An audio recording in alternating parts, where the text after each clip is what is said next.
When I became king, I was fortunate to have two extraordinary men to guide me. First is His Majesty, my father. He is the greatest teacher I have known, a man who taught me that a king's only purpose is to serve his people. He showed me this not through words alone, but through action. He walked to the remotest villages when there were no roads.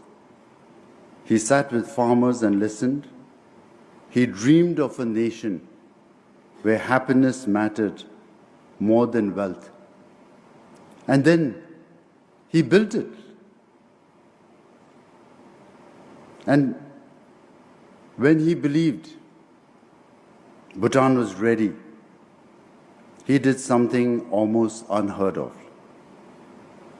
He voluntarily handed power to a democratic constitution, not because he was forced to, but because he loved his people enough to trust them with their own future. That single act taught me more about leadership than any book could ever do. The second is His Majesty Rama IX. I did not merely meet His Majesty, the King Rama IX. I had the privilege of observing him, his work, his manner, his dedication.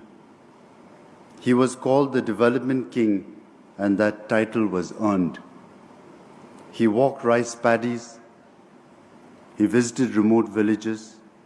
He spoke to farmers and fishermen, not as a distant monarch, but as someone who genuinely wanted to understand their problems and solve them.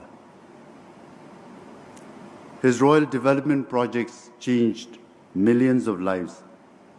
His sufficiency economy philosophy offered the world a model for sustainable development. The United Nations recognized him for it. But what I remember most is simpler. The humility with which he carried himself, despite being one of the most revered monarchs on earth. Rama IX reigned for 70 years. 70 years of service, 70 years of putting his people first. I learned more from watching him than I can put into words.